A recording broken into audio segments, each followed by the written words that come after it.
Hello, hello, hello. I'm Nikole and welcome back to the channel. Now you guys, we have made it to the end of our 25 singles, albums, and moments of the year.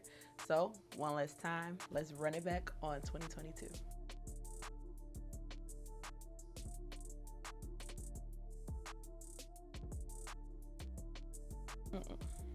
Now for a few artists this year is absolutely an end of an era and it's making way for the birth of new artists.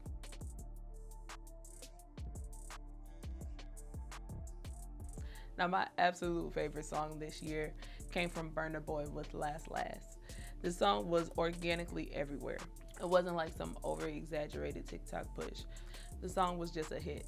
I think what got it for me was absolutely that Toni Braxton sample. Now, Wasn't Man Enough for me is absolutely one of my favorite Toni Braxton songs. So for Burna Boy to sample it in such a clean way instantly made it a hit for me. Coming off of his Grammy success, as I mentioned before, Burna Boy chose to throw in some mainstream tones to his Afrobeat music. And sometimes when artists switch up from what their originality was, it doesn't always work.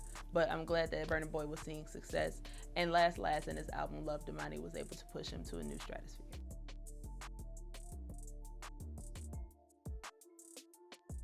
Now, my absolute favorite album to get into this year, and y'all's favorite game plan episode, was Kendrick Lamar's Mr. Morale and the Big Steppers. The production, the songwriting, the storytelling, all in this album, Kendrick put his best foot forward as usual. Now, some of my favorites from this album were Auntie Diaries, Rich Spirit, and Die Hard. As I said in the game plan, Kendrick put all of the things that he experienced and everything he's learned over these last 5 years in his hiatus into this album. Now, we're all still in the gray about whether this is his last album.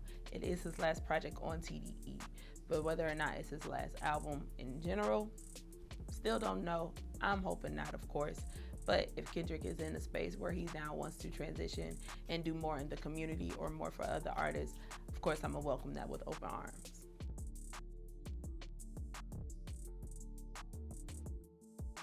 Now, the wildest and honestly the saddest story arc to watch this year was publicly watching Kanye have to navigate his marriage and his business dealings. Now, as Kendrick reminded us with Savior, we can't really depend on a lot of these artists to be our saviors and to be our idols to emulate. And unfortunately, I think a lot of people have had to come to that realization with how Kanye has been moving recently. Now, Kanye West has honestly always been a wild card. If you watched his Genius documentary on Netflix this year, I honestly think a lot of his mannerisms and the way he expresses himself has been consistent since day one.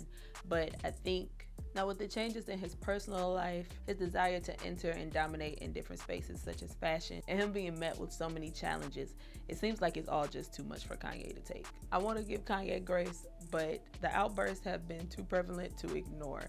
And typically, we will always write it off as Kanye being Kanye because it's honestly nothing new. But this time seems a little different.